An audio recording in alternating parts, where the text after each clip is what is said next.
everybody. I'm Jonathan Sadler, 26-year Navy veteran, here to deliver a brief on the American Financial Literacy Law.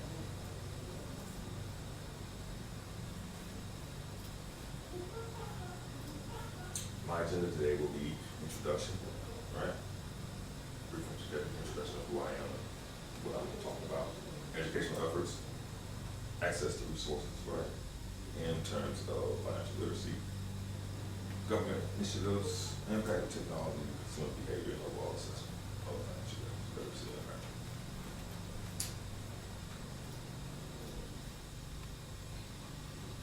So, pros and cons, move into pros and cons, right? Improved economic decision making has happened because financial literacy becomes better. Jesse Jackson talked about how he had to help his father when he was young to count money because his father didn't have education, so we'll get better, right? Debt management, understanding debt and credit, decrease in excess of debt is happening, savings increase, emergency savings is happening, retirement planning, long-term strategies, wealth building principles are being given, and consumer protection, right? Cons, equal access to education. So communities, we gotta get better at communities and teaching people how to do these things. That's what my current efforts are of trying to instill financial literacy in places where it's maybe underserved or people don't have access. Overconfidence is another problem, right? Leads to poor investments, mistakes in investing. Everyone thinking that it's a cookie cutter effort. Same solution for everybody. 401k is like one of those things. Everybody thinks 401k, but 401k is good for some, not good for others. You know, it all depends on your situation. So financial literacy plays a big role in understanding investments. Complex products are a problem. Loans, insurance, investments. You know, there's too many variables in there people don't really understand. That's what people like me, like a professional, and I sit down with you. If I don't have the answer, I refer you to somebody who does have the answer, because it's all about putting you in the right place. Your financial needs are what's important, right? Economic inequality, opportunities and resources not there for everybody. Again, like I said, this is what I'm striving to do, is I'm trying to make it available to everyone to have the same opportunities and receive this knowledge.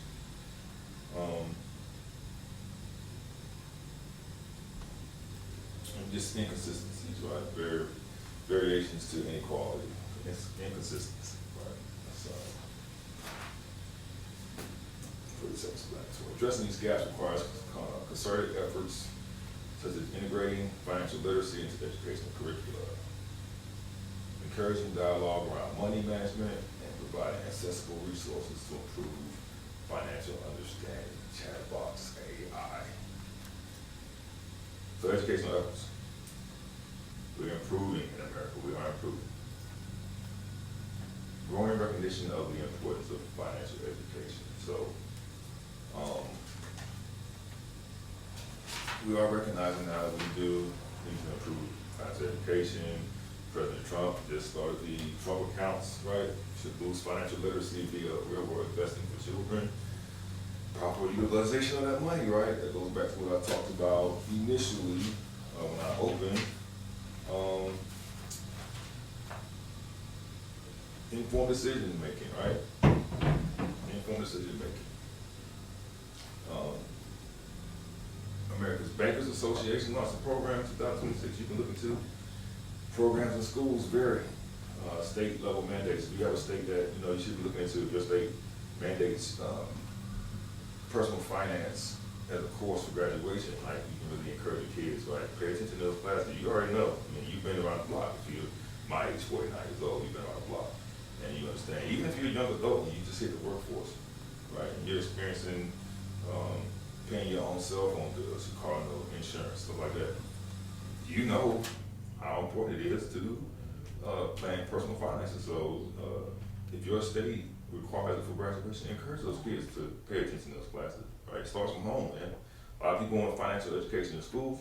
It starts at home. That's the first school, at home. organizations and private sector initiatives, EverFi. I don't know if you ever heard of it. I'm not really familiar with EverFi, but they do provide resources to 23,000 plus schools. That's what inspired me to put this in the brief. FINRA Foundation advances youth programs like Girl Scouts, those kinds of efforts you need to be looking up. Financial literacy is not just an educational issue. It's a pathway to empowerment and success, equipping individuals with knowledge to make informed financial decisions, transforms lives and strengthens community, man. Community is what we go back to. When you have strong financial ties in the community, it's like economic stimulus when the family has planned and they give back. It's like giving back not only to your children, to your family, you're giving back to your community because those children now are sound. And then what you left them as far as assets and liquid, they use wisely, and it's not only an investment to your family, but it's an investment to the community, right? So access to resources. America has increased accessibility. We have increased accessibility. What does that mean? So numerous resources are available online, like websites, right? Websites that provide educational workbooks, online calculators, workshops and events, multimedia and members resources. My organization does this kind of stuff. We do that. We do daily webinars on different products, different strategies, all kinds of things. Annuities, index universal life policy, securities, a number of things, right? Don't be ashamed if you're later on in life and you don't understand things. Get into it and understand, because there's transitions to these things. Like there's the initial part of life in the beginning, you get like that mid place, then you got an ending place, and you need to be sound on what's going on in the market, because it does affect your retirement, it does affect your income in your retirement, it does affect a lot. So you need to understand, and we provide those resources, right? So you can get plugged in with us or anybody else that does it, right? Apps, YAB, Monarch Money, Quicken, Simplify, Copilot Money. Get you an app, right? Some of these apps provide you a means of just playing around, right? And then you get in there and you get sound. Sometimes that's how I do, man. Weeble, Robinhood, it was all about getting into the application, learning how to do things, and over time that you don't start, it's all about time, right? So I posted one of the sayings from Kobe this morning. One of the biggest mistakes we make as humans, man, we always think we have more time. It's what drove me to do this. I don't know how much time I have, so I need to be making all my time precious and doing things that are constructive and helping others. And then interactive tools, like I said, Kahoot and financial football is a fun one. So government initiatives, they are partially effective. What does that mean? Partially effective. So the government initiatives, they aim to improve public understanding of financial concepts. Full integration in educational systems and widespread community engagement remains a challenge. Curriculum limits. I don't know what that means, because that's based on the individual, their ability to learn the curriculum. So curriculum limits, behavior barriers, that's just people practicing insanity, right? Continue to do the same things with money that they've always done, expecting different results. And you just have to change behaviors, man. You have to get involved, you have to get knowledgeable. Lack of educators, another one, which is why I'm doing what I'm doing as a retired Navy veteran. I had the time to actually be an educator in this space, and I want to be the best I can be. So, I plan 30 million families, right? By 2030 is my mentor's vision, and I'm on it with them, right? We gotta do better for our people. Community awareness again, we're harping on that. Communities, invite people like me to your Chamber of Commerce's, to your VFW churches. any space where you got people you care about and you want them to understand financial literacy and be able to make decisions on their own, or at least have resources and know who to contact, start reaching out, right? There's plenty of people like me, there's plenty of different organizations like my organization, World System Builder, that's what we do, man. Like, we're sitting around waiting on people to call us up and say, hey, would you come out and just do a seminar for us? You can do a Zoom, right? I can do a Zoom, like I'm doing a meeting for you right now, a brief for you right now. Via Zoom. So, resistance to change. Over the freezer? I'm sorry about that. My wife walked in on me. But resistance to change, some people just resistant to change. They just don't really understand what they're doing and don't want to understand what they're doing. They just resist because they're scared, and you can't be scared, man. Can't live that way, right? So, resistance to change is another problem that impacts government initiatives. So the impact of technology is promising. It's promising. It has enhanced the ability to promote financial literacy through online courses, podcasts. You see what I'm doing right now, right? Social media posts, podcasts. This stuff is popping up in your inbox. I know it is. And it's for a reason, right? Because these concepts are important, and a lot of times we're missing the boat because we don't really pay attention. We want to pay attention to somebody over here dancing or AI joke, right? But we don't pay attention to, hey, this financial literacy break campaign, but it does fall on good ears. You got thorns and the thistles, and you have the good soil, and good soil will absorb the seed and germinate and all that kind of good stuff. So, FinTech solutions are also playing a role in teaching users about budgeting and saving through user-friendly applications. Chatbox AI, you see impact of technology. You see on most of my posts I have Chatbox AI because one misconception about AI is you can't think for yourself. No, that's not true. In order for me to post this or even brief it to you, I had to understand it, right? So I had to prompt the AI and to give me what I wanted. It saves me time. And if I like it, I use it. And I do the same thing with a lot of my other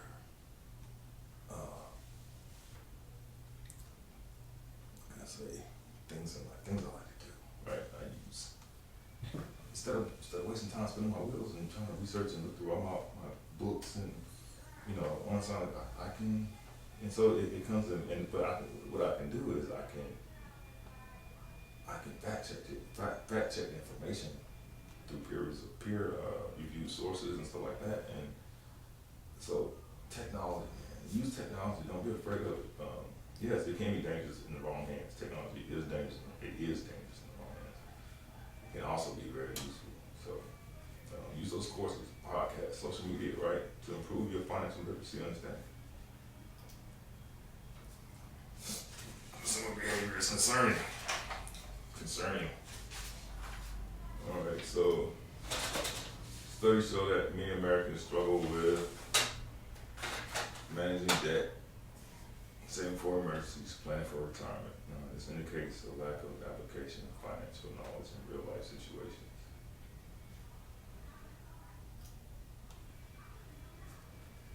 Protection, number one.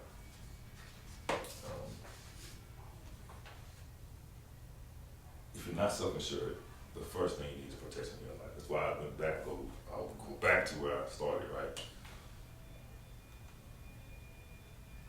If you're having a baby, you can't afford life insurance, probably should be having a baby. That's probably in the United States, right? That's capitalistic society. Probably need protection in your life, right? Because there are expenses that come along with expiration.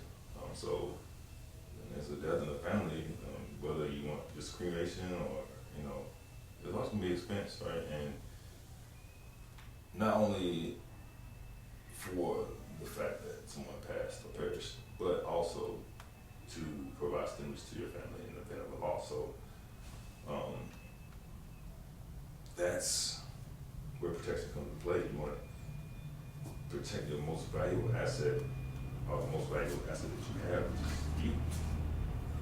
Debt management comes next. So any debt that you accumulate, anything like that. Hopefully, right, with good practice, you haven't really accumulated any debt before the age of 18, so therefore you don't really need to manage debt. Later on in life, you use debt as leverage, but that's another course, it's finances.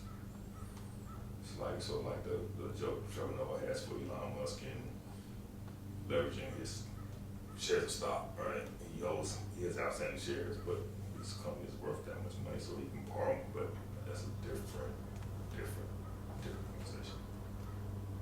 Emergency funds, right? Really don't need to know how much you really don't know how much you need. 6 months is what they say, 6 months worth of income that you need to have on hand. But that stuff, these kind of concepts need to happen early in life, man. Like kids start working, they're supposed to be doing this already. And before they invest, right? Because how you gonna invest in something, you don't have the money to invest in it, right? If you're starting your family young, right? It's not enough to just have, whatever they're matching you going into your 401k. That's not enough, right? If you expire, say 6 months later, then that's all you get. Your loan's left behind. What kind of insurance did you have for them, right? Protection in your life. And you need to be taking all these things into consideration. Your debt, right? Your income, mortgage, you have a mortgage payment, any kind of education fees that will go along with your children, your child, whether it's a trade or whether it's an institution, right? For your institution, you need to prepare for this stuff, right? And you get that through a financial needs analysis, if and then, right? You get that through that. So my company, we offer free financial needs analysis, right? It's no obligation. We love to sit down with people and just go through their finances. That way we can show them what they're working with. There's no obligation for them to purchase any products, but at least they leave the table with an understanding of where they are and where they need to be and where they want to go. So take advantage of these type things, right? Don't be so skeptical, right? Somebody will know. We are truly financial literacy campaigns, what we're on. Teach people finances. Through that, the byproduct of that is, yes, we will get business from that, but that's not in the forefront. The forefront is to make sure that you're better knowledgeable with money post the assessment.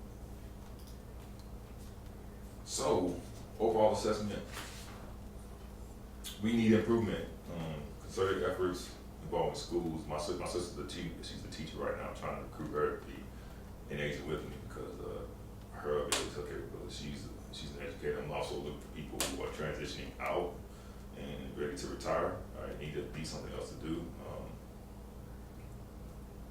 Great help because one, you've proven it, sustainable. You made it 20 plus years at an institution or a job. You have the steadfastness to keep at it, to keep going, and so really would like to people on my campaign on my team that can help me and push me and drive me to make sure that we're all on the same page and let's have the same goal of financial literacy for our communities and our loved ones. Community organizations got to do a better job. Like I said before, City of Commerce's, VFWs, different organizations. There's so many organizations out there. I mean, all community organizations, Girls and Boys Club, Girl Scouts, Boy Scouts, youth leagues, bowling league. I mean, whatever financial literacy should be part of your campaign, right? The more sound people you have in your organization, the better the organization will do. So it doesn't hurt to have us come in and just have a talk, right? And let you know what's going on, how things work, how money works, and governments please get involved, right? It only helps your parks, recreation, police department, fire department. When you have people who can pay affordable taxes, right? But can budget for them because they have sound financial financial practices, and you don't have to worry about them being able. So it just helps all the way around, right? Because money is only a indicator of how much drive a person has. It doesn't really tell you who a person is. Money just tells you how much drive, right? And so what somebody's income is, it just shows you their drive, right? So we need to promote individual empowerment and personalized strategies, right? It's not cookie cutter. It's not cookie cutter. 401k is not fair. It's not. Just not, right? And at some point, in some states like 401ks, you're still transitioning. 401k is high risk, high reward, very volatile, based on the plan you use. For instance, people used to have TSP back in the day. You had different funds that you could invest in, some riskier, some than others, and you got into like this education and all these products, right? And that's where we come into play. We educate you on these things. So the call to action is in a rapidly evolving financial landscape. Is crucial that we come together and expand educational efforts, increase access to resources, leverage government initiatives, embrace technology, influence consumer behavior, collaborate across sectors in education, finance, community. We need to collaborate better. Together we empower individuals with the knowledge to make informed decisions, ultimately fostering a more financially literate society. Thank you for your time. Again, I'm Jonathan Sadler. This is my link. You can go to my link and you can, like I said, those seminars, webinars, whatever you'd like to have for your companies, right? Small business, right? Small business is one of the major benefactors from our initiative, because it just teaches their people how, when they can't pay a pension for their people, their personnel, how to set them, put their pensions up for themselves, how to set their, protect their lives, protect their assets. We are the people that come in and do that for you. So just take action, right? Just take action, all right? And until next time, peace, love, soul.